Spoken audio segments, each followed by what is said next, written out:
Hello, welcome to nature by test tube. तर मित्रांनो, मला असं नेहमी वाटतं की आपण जिथे कुठे राहायला जातो आहे, सुट्ट्या एन्जॉय करायला जातो आहे, तिथे फिरण्याच्या ठिकाणांसोबतच आपला स्टे खूप इम्पॉर्टंट आहे. चलो, तर मग आज आपण जाणार आहोत कोकणात. हो, रत्नागिरी जिल्ह्यातील मुरुड येथे असणाऱ्या विटॅमिन सी रिसॉर्टला. पुण्याहून टोटल 5 ते 6 तास इथे पोचायला लागतात. हा रिसॉर्ट म्हणजे एक वेगळाच एक्सपिरियन्स आहे. म्हणजे त्याच्या एका बाजूला पूर्ण समुद्र आहे आणि दुसरी बाजू नारळ, सुपारीच्या बागांनी वेढलेली आहे. शहराच्या गोंधळापासून आणि रोजच्या धावपळीतून दूर आम्हाला इथे खरी शांतता अनुभवायला मिळाली.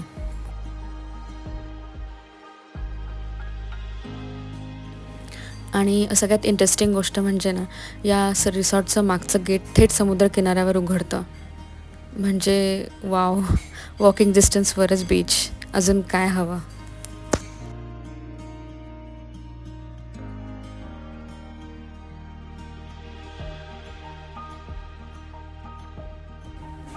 चलो, रूम टूर करूयात. रूममध्ये अतिशय सुंदर असं कोकणी टच असलेलं इंटिरियर आहे. मी नेहमी म्हणते, राहण्याची जागा कोणतीही असो, हायजीन इज मोस्ट इम्पॉर्टंट. आणि जी बघूनच आम्ही रूम बुक करतो.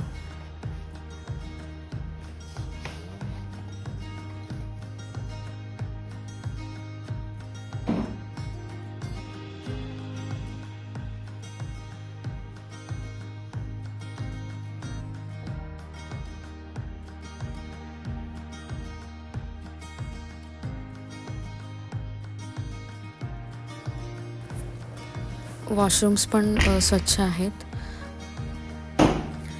आणि इथे सगळंच अगदी नीटनेटकं आणि स्वच्छ होतं. जर तुम्ही 2पेक्षा जास्त लोक असाल तर पहिल्या मजल्यावरही तुम्ही रूम बुक करू शकता. इथल्या बाल्कनीतून तुम्हाला एक ब्युटिफुल असा सिनिक समुद्राचा व्ह्यू दिसतो, तुम्ही बघू शकता.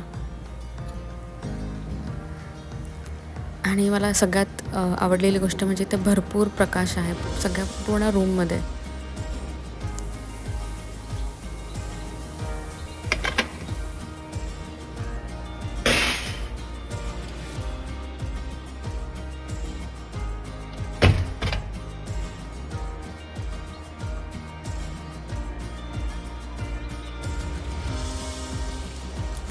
पुणे ते कोकण हा प्रवास खूप मला थकवून देणारा वाटतो.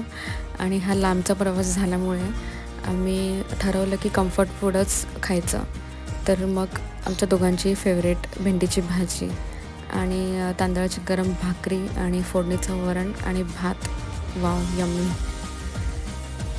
आणि मग थोडा आराम केला.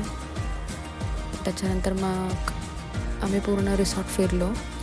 तर हा रिसॉर्टचा प्रिमायसेस आहे, ज्याच्यामध्ये मगाशी मी जसं मेन्शन केलं की भरपूर नारळाची झाडं, सुपारीची झाडं इथे आहेत. आणि एवढं भर दुपारचं ऊन असूनही थोडं सावली आणि शांत इथे वाटतंय.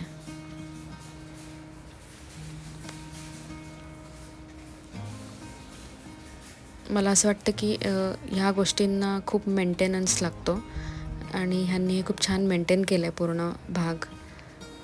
आणि इथे मला एक इंटरेस्टिंग गोष्ट म्हणजे प्रत्येक नारळाच्या झाडाच्या मुळापाशी त्यांनी असं एक सर्क्युलर खोदून ठेवलं आहे. तर आय डोंट नो हे नक्की म्हणजे कशासाठी करतात, पण आय थिंक वॉटर ॲब्झॉर्प्शनसाठी त्यांनी केलं असावं व्यवस्थित असं. थोडासा आराम आणि रिसॉर्ट फिरून झाल्यावरती आम्ही निघालो कोकणातल्या माझ्या सर्वात फेवरेट बीचवरती, म्हणजेच कर्दे बीच. रिसॉर्टपासून हा बीच फक्त 5 ते 10 मिनिटाच्या अंतरावरती आहे. आणि मला इथलं सगळ्यात आवडणारी गोष्ट म्हणजे सनसेट किंवा सनराईज. सनसेट असू दे किंवा सनराईज असू दे, हा माझा बेस्ट सिनिक एक्सपिरियन्स असतो आणि मी कर्दे बीचवर नेहमी येते. यू कॅन फील की किती शांत आणि सुंदर आहे हे सगळं.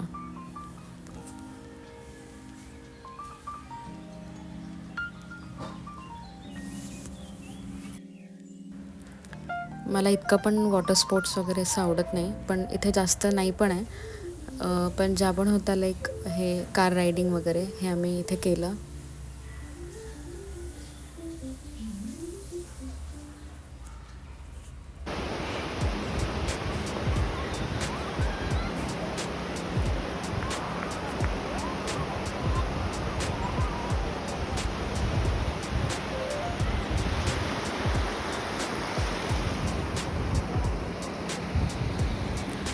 आणि कोकणात आलं तर कोकणीच जेवण जेवायला हवं असं मला वाटतं. मग आम्ही इथे मस्त ओल्या बिरड्याची भाजी घेतली आणि त्याच्यासोबत ऑफकोर्स तांदळाची भाकरी आणि वरण भात तर होताच. आणि इथली फिश थाळी ही पण ट्राय केली. नो नो नो मी नाही, नवऱ्याने. हे दोन्ही एकदम टेस्टी आणि कोकणी पद्धतीचं होतं. आणि रात्रीचं रिसॉर्ट आणि हे प्रिमायसेस त्याचं असं दिसतं.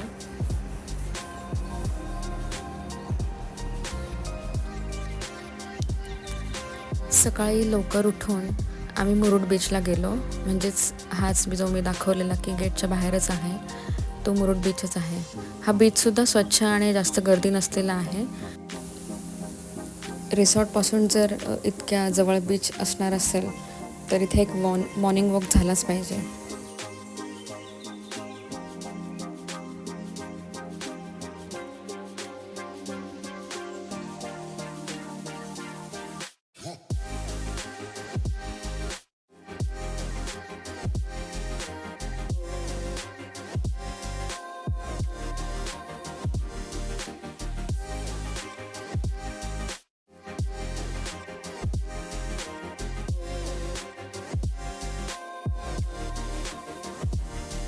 इथे पण काही वॉटर स्पोर्ट्स ॲक्टिव्हिटी होत्या, पण आम्ही इथे सायकलिंग ॲक्टिव्हिटी केली जी मॉर्निंगमध्ये करायलाच हवी आणि आम्हाला खूप मजा आली. चलो it's a breakfast time.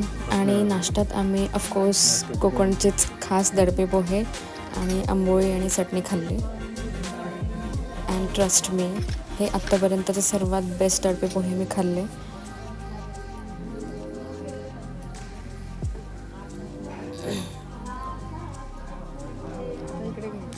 Guys must try दिस.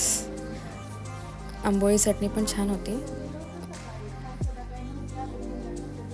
आणि आम्ही इथली स्पेशालिटी म्हणजे उकडीचे मोदक ते पण ट्राय केले. आणि त्यांनी ही प्लेट खूप छान डेकोरेट केली होती.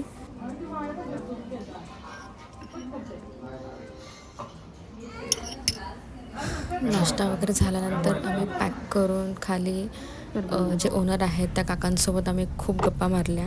आणि he is such a jolly person आणि ह्यांच्याकडे खूप सारे किस्से आहेत सांगण्यासारखे. तुम्ही नक्की ऐका त्यांच्याकडनं. मोदकाच्या प्लेटमधले जे मिळालेले जास्वंदाची फुलं आणि दुर्वा होत्या त्या आम्ही बाप्पाला वाहिल्या आणि मन शांत करून आणि पुन्हा एकदा रिचार्ज होऊन आम्ही निघालो केशवराज मंदिराकडे. त्याचा पण ब्लॉग मी दुसरा बनवला आहे आणि मी तो शेअरसुद्धा केला आहे. जर तुम्ही बघितला नसेल तो प्लीज नक्की जाऊन बघा. आणि हो, जर तुम्हाला व्हिडिओ आवडला असेल तर लाईक, शेअर आणि सबस्क्राईब जरूर करा. बाय.